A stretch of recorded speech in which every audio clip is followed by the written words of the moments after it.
بسم الله الرحمن الرحيم الحمد لله رب العالمين وسلام على المرسلين وصلى الله على سيدنا ونبينا محمد وآله الطيبين الطاهرين. I'm addressing you with regard to the importance and significance of the day of Quds.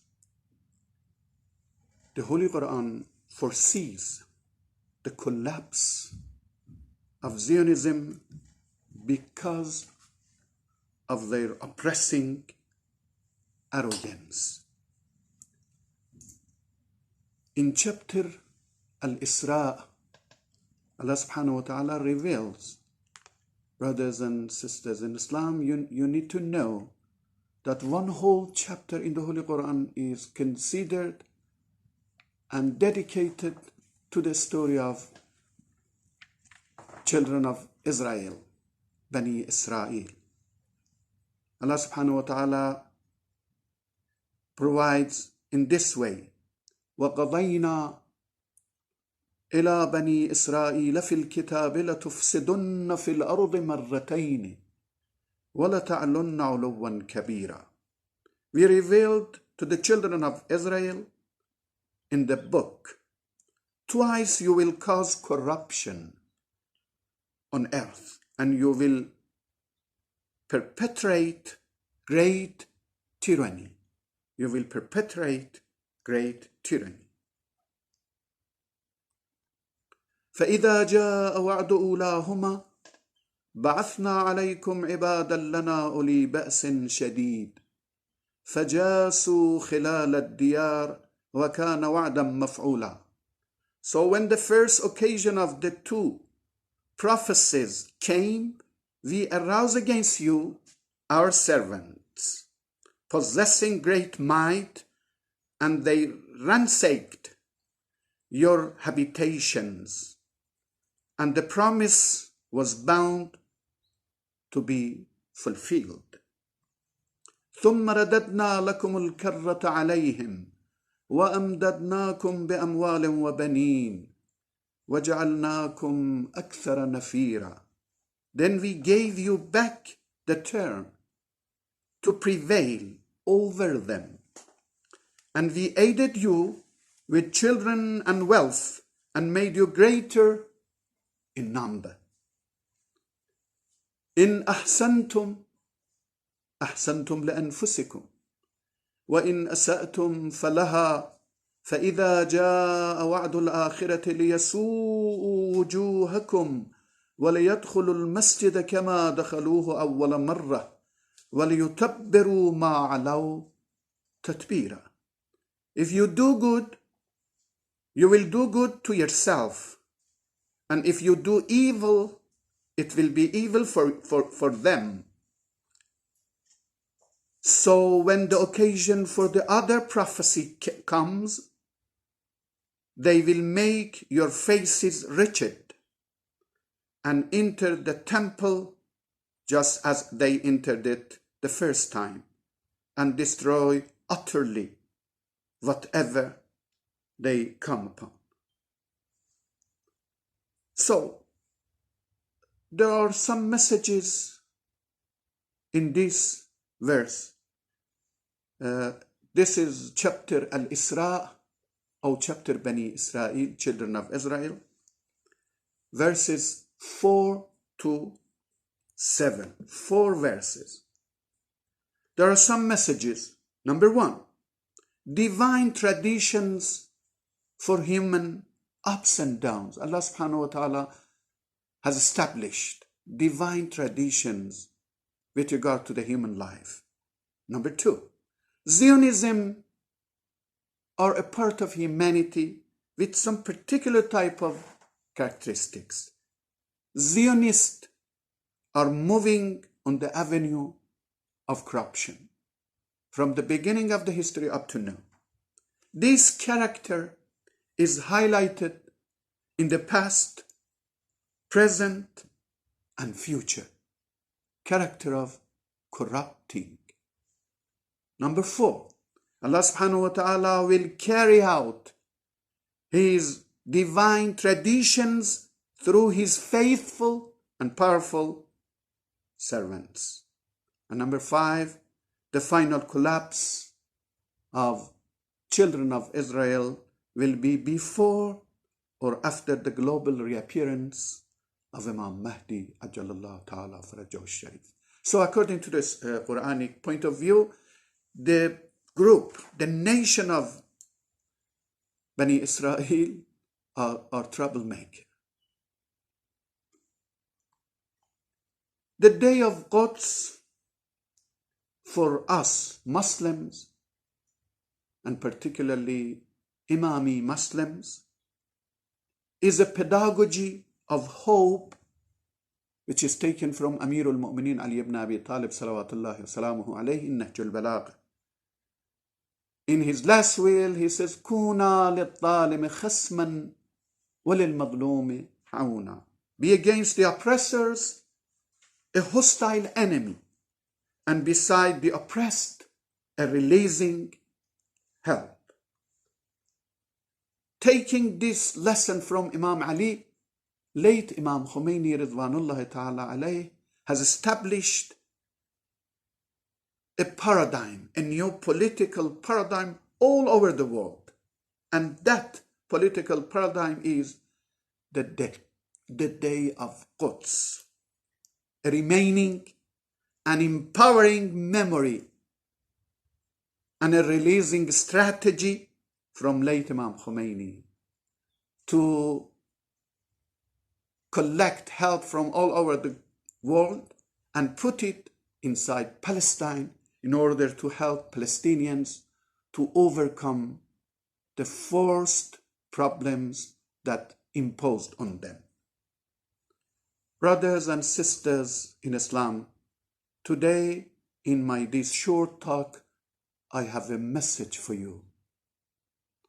I try to uncover a huge and an astonishing historical lie. From 1947 up to now, up to present, lands of Palestine are stolen. 75 years of governmental and state corruption. It's a political agenda. They have spread it all over the world that Palestinians themselves had sold their lands to Zionists. And it's natural. When you sell, then you have to pay the consequences. You have to pay the cost. My question, did Palestinians sell their lands to the Zionists really? Of course not. Why? I provide you statistics. For years, Zionists were spreading the rumor and a lie that Palestinians themselves had sold their lands to the Zionists. In this way, they have tried to weaken the motivation of Muslims all over the world not to support Palestinians for their rights and for their freedom. My question, did Palestinians really sell their lands to Zionists? If one investigates the historical documents, one could come up easily with very interesting and amazing results. Zionists tried their best to buy some little parts of the Holy Land through 4 avenues. Of course, they did buy through 4 avenues. Number 1, lands belonged to the Jewish minority who were accommodated in Palestine. How? To what extent? 65,000 hectares. 65,000 hectares was belonged to Jewish minority. This is first. At the time of British state, at that time, British state was in charge of Palestine and the governor was being appointed by the United Kingdom. This is first. Number two, the local state also gifted 66.6 thousand hectares to the Zionists. So 65 and 66. Number three, Zionists themselves bought 60.6 thousand hectares of the lands which belonged to Lebanese and Syrians who were located in Palestine. There were some Lebanese and Syrians who had property at that line. It was 60.6 thousand hectares. Number four, Palestinians themselves had also sold up to 30,000 hectares of their lands to the Zionists. This is all of buying and selling lands in Palestine. Therefore, the total amount of the bought land came to 220,000 hectares. 220,000 hectares was the total bought lands. We need to know that the whole amount of Palestinian lands stays at 2.77 million hectares. Listen to me, please. 2.7 million hectares. It was the total land of Palestine. It means that Palestinians had sold 1.8% of their lands to Zionists. They sold, but to what extent? 1.8% of their lands. Yet, Zionists have been occupying 85% of Palestine. 85% of Palestine with force, dictatorship, and bloodshed. Therefore, Palestine is a stolen land in postmodern era. Although you are spreading all over here and there, that they sold and we bought, but it was 1.8. So 85% of the whole lands in the Holy Land of Palestine is stolen.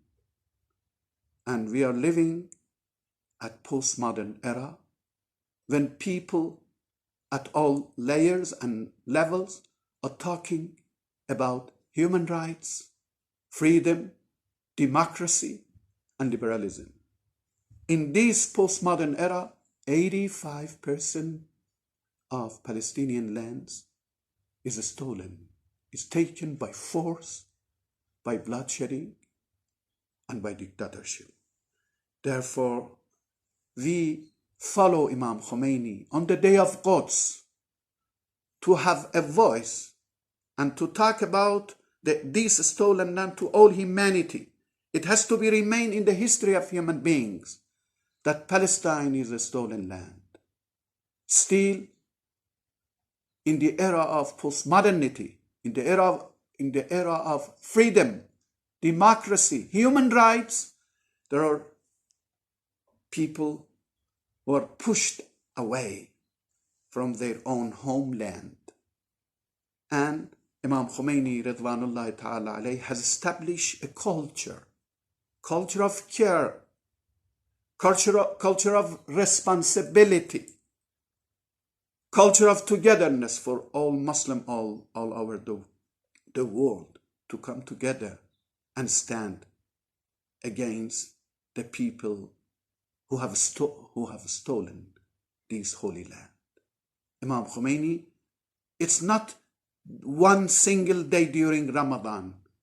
It's a part of Islamic culture of care, responsibility, togetherness in order to help Muslim Palestinians and the other non-Muslim Palestinians in order to have their own rights, to live together with cooperation and coexistence. Wassalamu alaikum wa rahmatullahi wa barakatuh.